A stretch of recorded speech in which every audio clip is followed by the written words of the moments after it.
Well, the most recent statistics for my marketplace here in Surrey, BC have just been released by the Fraser Valley Real Estate Board. And spoiler alert, they're not looking too hot. And that can really only mean one of two things. One, it's time to start locking your fridge during showings because agents are getting so desperate that they're starting to steal your milk directly out of the carton.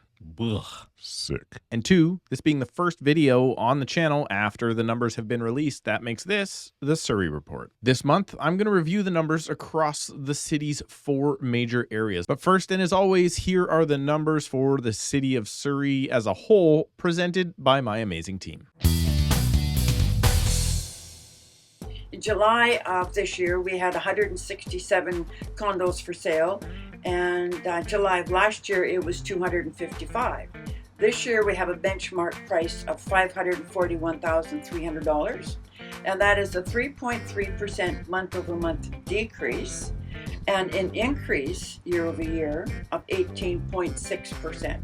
And in townhouses, we saw a benchmark price of $884,400, which is a decrease of 2.2% month over month, and an increase of 19.5% year over year. Moving into our detached market, we have seen 135 sales in the month of July. That is down from 374 sales for the same period last year. Our benchmark price is $1,732,800. That is down 2.8% month over month, but up 19.7% year over year.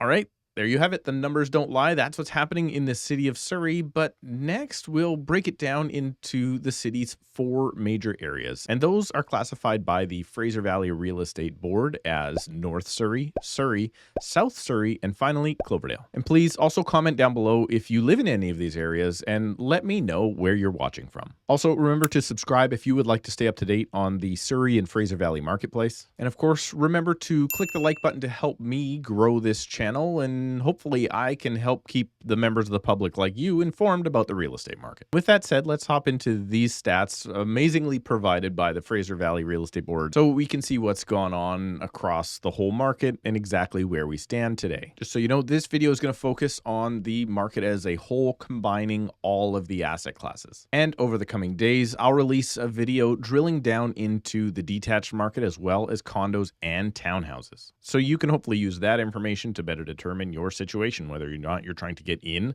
or out of that type of specific property within the city. All right, and with that said, let's hop in. These are the stats that have just been released. And again, this is all property types. So that is something very interesting or very specific to talk about. This is more of the market as a whole and not talking about particularly detached homes. A lot of the time, the media will pick up on detached homes as an indicator, I guess, or the statistics they like to pick on. But I want to talk about the entire market here. So just to clarify things, North Surrey is the blue line that you're seeing here. Surrey, which is the center of Surrey, let's call that Sullivan, Panorama, Newton, a lot of those areas, I believe, including Fleetwood, is the red line. South Surrey White Rock, unfortunately, does include the city of White Rock. I can't pull those out for the purposes of this, but let's face it, they're very, very similar pricing, just little different types of product. And Cloverdale is the orange line. So South Surrey is green, Cloverdale is orange. And just so you can see here, it is all property types that we are currently looking at. So the market as a whole. In order to make this a little bit easier to read and understand, I'm going to expand this, and it also drags things up so you can see the big changes a lot easier. All right, so currently we're looking at 3 years, the last 3 years. I'm going to go ahead and put this out to 5 years, and this is monthly reporting. This is not any sort of adjusted rolling stats currently at the moment. Okay, so one thing I think we can notice here is all of these areas, all 4 major asset classes, or all 4 major areas with all of the asset classes included, are showing that they peaked in March. And what I really want to emphasize with this is, because this is kind of the scary part that's out there for everybody that's looking at properties. Obviously, they went up super, super quick. And I'm actually a little bit surprised that the prices aren't coming down faster, maybe, because usually we see the exact same uptick in prices as we do downtick in prices. And with interest rates going, I thought the price drops would actually be coming faster. But I'm going to suggest here, look at North Surrey as an overall marketplace sat at 953,000. That is now down to 872 as an overall number, still up 17%. So I know there's a lot of people out there saying, hey, the market crash. And yes, from the peak, if you bought at the peak, things aren't going to look too good for the next little bit. Still up 17% year over year. Very good chance that's going to erode very quickly over the next little bit, particularly if we see another interest rate hike. The market of Surrey, which is the red line there, peaked out at 1.3 as the benchmark price. That is now down to 1.85. So, you're talking $120,000 overall there. South Surrey, almost 1.4, now down to almost 1.3. So, $100,000 drop. That actually looks like not that bad considering that South Surrey is such a higher price point. And then Cloverdale, this is the one that's kind of crazy to me. Cloverdale has seen the steepest decline, and I'm a big fan of Cloverdale. I live there. I have investment property there. They are looking at almost, it's 1,278 was the number, so let's call it almost 1,3. And now we're just hovering over 1.1. So we're seeing like $180,000 decline in benchmark price. Now remember, benchmark price is the most realistic indicator because it takes into account a whole bunch of other factors. But the media usually likes to glam, is that a word? I don't know. Likes to hop on to either median or average price. So let's take a look at the median price. This explains a little bit of that. Look at the surge in pricing in Cloverdale, which had ultra low inventory beginning of this year. It actually surged from, this is how nuts this is. In December of last year, it was 900. Then it went up to 1.275 within 2 months, and then right back down. We kind of see the sharpness of that with only within a month back down to $1 million. And now we're sitting at the median at 875. So everybody, it's amazing how all of these are kind of rolling together. Now, a lot of people will ask, why is it that North Surrey is way far down here? North Surrey is the place where there are so many more condos than everywhere else. It's got Wally. It's got a ton of micro units. So that's what brings the median price down and the benchmark price down. Because again, what we're looking at here today, it's everything together. Detached homes, townhouses, condos as well. Average sale price. Look at this. It is crazy. This is why I hate average sale price. In Surrey proper, the market actually bottomed, if you want to call it that, last month in June at just over $1 million. And then it increased again by $100,000. So if I were the media and I wanted to say, hey, this is what's happening, I could say, not that they would ever use the positive, but I could say Surrey market rose by, in this case, let's call it 10% last month. Obviously, it's not a very fair representation of what's really going on, and that's why we shouldn't use average sale price. But look at this. The average sale price in North Surrey was over $1 million, and now the average price is $724 across all asset classes. So does this mean prices have come down $250,000 on, $1 million was, let's call it a townhouse at the beginning of the year? Well, it's probably more than a townhouse. I really don't see that being the case. There will just be more sales happening on the lower end and not so many on the high end. I do think, obviously, the HPI, let's go back to the HPI here real quick. The HPI said in March that North Surrey was at 953. Now it's down to 872. So that's more realistic of what's actually going on. Let's look at the number of sales here now. Now, this is something that I find really interesting, and I want to pan out a little bit here. Number of sales is obviously all over the place, and you can see that these peaks and valleys kind of run together. Obviously, these are all within the same city. However, when the market is saying that, or when the market, the news, the whatever is saying market is down by 50%. Look at some of these numbers right here. Surrey, 63%. North Surrey, 43%, 46% in South Surrey, and 42% in Cloverdale. That's the number of sales coming off of record absolute craziness last year, right? So obviously we're not going to keep up with that. And when you look, for instance, at the number of sales in Cloverdale in July of 75, there's 75 properties sold in Cloverdale. It's not uncommon to see other months. Look at this. May 2020, obviously that was lockdown, 58 properties sold. So that market was worse than this one. 71 in 2018. 2018 was not a good market. And we still saw more sales last month. Cloverdale, here we go, 64. There's all of these valleys. Now, the alarming part a little bit is usually these valleys are in January when not many people are doing things. And right now we're seeing the number of sales being quite low in July, which should be a bunch busier. But when you go back to 2012, 2013, when I was really cutting my teeth in the business, it was not uncommon to have a lot less sales than that. So that's me trying to two-face it here a little bit and say, hey, the market's not so bad, but it looks like the market is not necessarily as bad. They do have theories of why prices are coming down so quickly outside of interest rates, but maybe I'll save that for another video. Now here, this is interesting. The amount of new listings coming to the market is following that trend. And look at this. You know, last year when they said we had absolutely no listings, look at the fact that Surrey had almost 1,000 listings. This is just the central part of Surrey had almost 1,000 listings come on in April 2021. And then last year, that number was 850 or 843.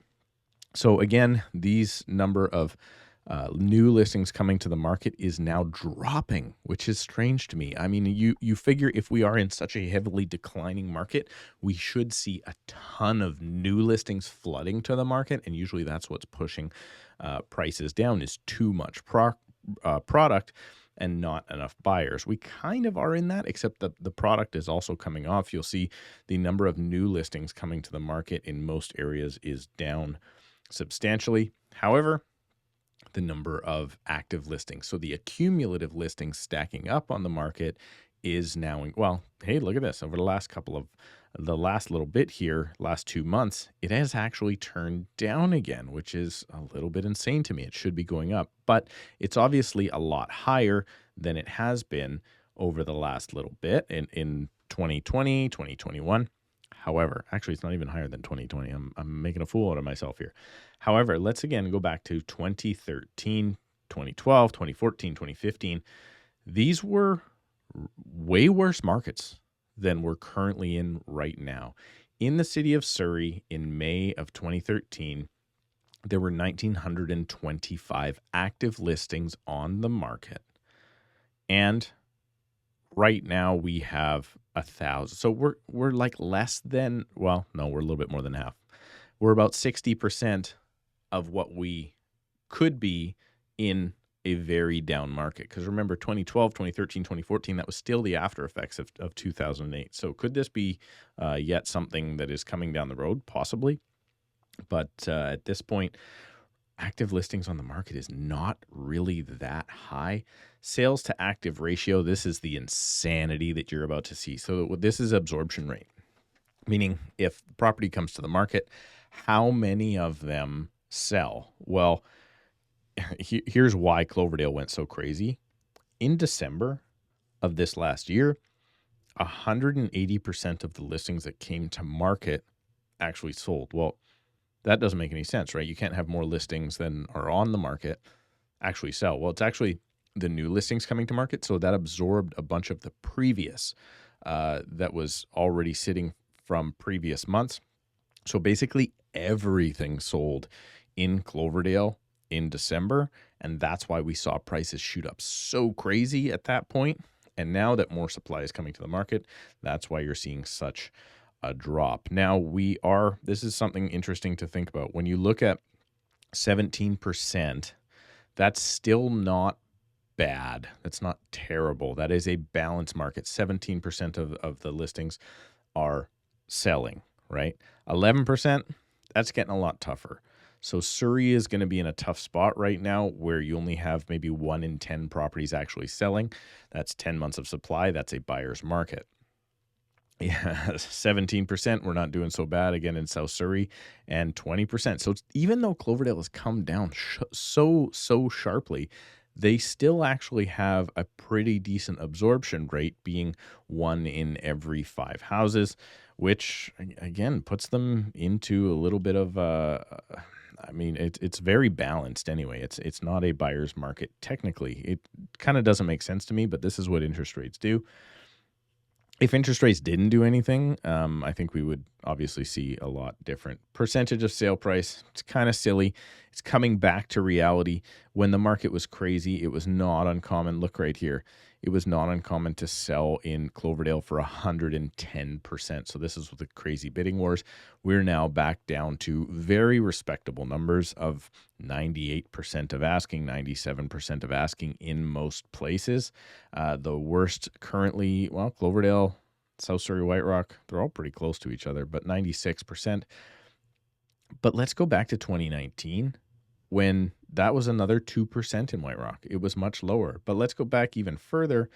And in South Surrey in 2012, November, it wasn't uncommon for a property to sell 7% under asking, which is actually really, really low.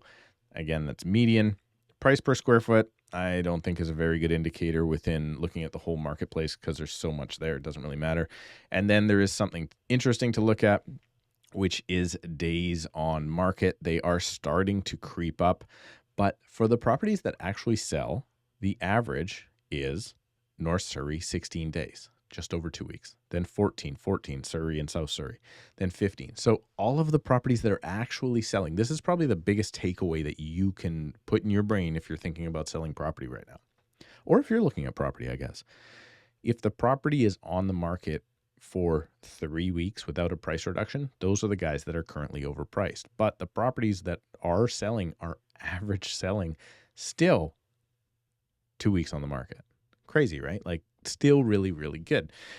Now let's see the last time we had more than that. December 2020, when we hit lockdown, I mean, it doubled from there, obviously.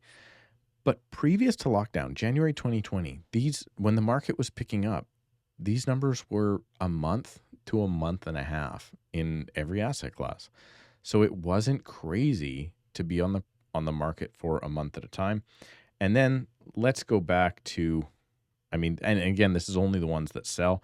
December 2013 in South Surrey, the average property that sold was on the market 4 times longer than today. So again, put this a little bit into perspective. We're still seeing these crazy low days on market. And I don't know, that to me is showing that yes, indeed, prices are coming down. But the overall market, when you look at it in history, as compared to what we've experienced over just the last 18 months, generally speaking, it's not doing that bad. I mean, talk to somebody in Alberta or talk to somebody in Nova Scotia who went through a really bad market for a really long time. 2 weeks on the market, guys, not that bad. So there you go. Let me know what you think down below in the comments. I am alarmed that the prices are down as much as they are, but what I want you to do is come back to the channel, given if you are either in a detached home, townhouse, or condo, and I'll break down these same numbers in each asset class, which is going to be very useful to you should you decide to be moving, say, for instance, right now from a condo to a detached home or vice versa. In the meantime, remember to subscribe so you don't miss those coming videos over the next few days. Please remember to click the like button to help me get this information out to more people living or moving to Surrey. You can book a call with me right now down below in the description. Thank you so much, and we'll see you in a couple of days.